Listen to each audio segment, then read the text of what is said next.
जो भी गुरुकुल है अपने वहाँ के सारे बच्चों का नया सत्र आज से शुरू हुआ है।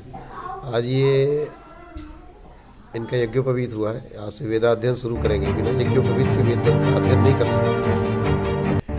आज इनके लगभग 100 के आसपास बच्चों का संस्कार किया गया है। इनके परिवारीजनों को बुलाया गया था। इनके माता पिता, इनके और भी संबंधी हजारों की संख्या में यहाँ अभिभावक उपस्थित थे। आज के बीच में 101 बच्चों का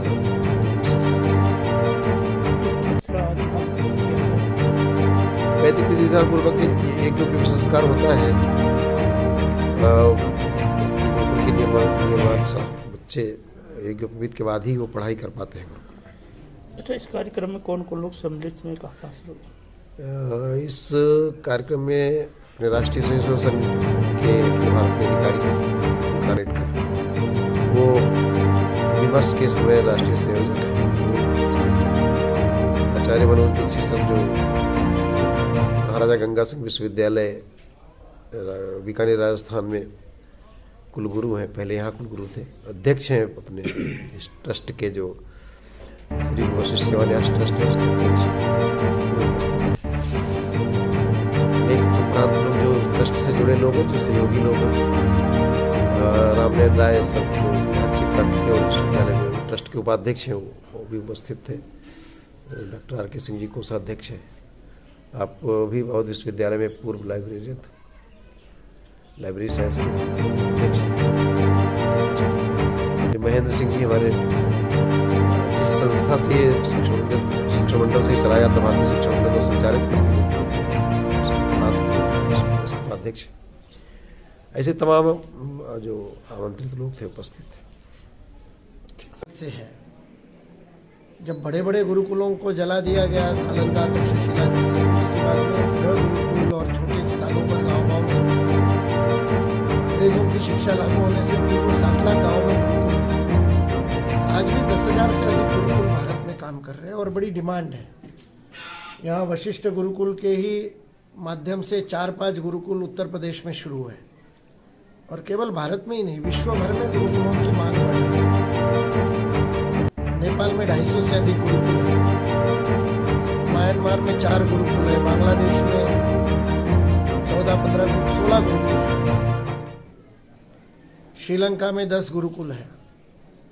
ऐसे अनेक देशों में, जापान में 2 है, कनाडा में आर्य समाज के स्वामी संपूर्णानंद जी गए थे तो उन्होंने 7 गुरुकुल प्रारंभ किए। अमेरिका के अलास्का में, टेक्सास में भी। इसके अलावा इस्कॉन के गुरुकुल है केन्या में, दक्षिण अफ्रीका में, रशिया में, यूक्रेन में, लिथुआनिया में। ये भारत और क्रमों में क्या पाठ्यक्रम तो सभी जगह एक जैसा ही है। लगभग 40 देशों में आज गुरुकुल है।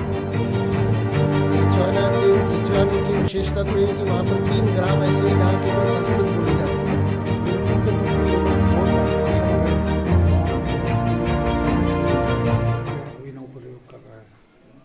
गुरुकुल की शिक्षा पद्धति इतनी वैज्ञानिक है कि उसमें जो बालक आता है उसका सर्वांगीण व्यक्तित्व विकास होता है। अभी जैसे सिलेबस में बात चल रही थी तो गुरुकुल में पंचमुखी शिक्षा होती है, 5 आयाम है उसका। एक वेद है, वेद यानी शास्त्रों का अध्ययन। जैसे जैनियों के गुरुकुल है उसमें वेद का अध्ययन नहीं होता, लेकिन उनके आगमों का, त्रिपिटकों का, बौद्ध गुरुकुलों में त्रिपिटकों का अध्ययन होता है। तो पहला है वेद यानी शास्त्र, दूसरा है विज्ञान।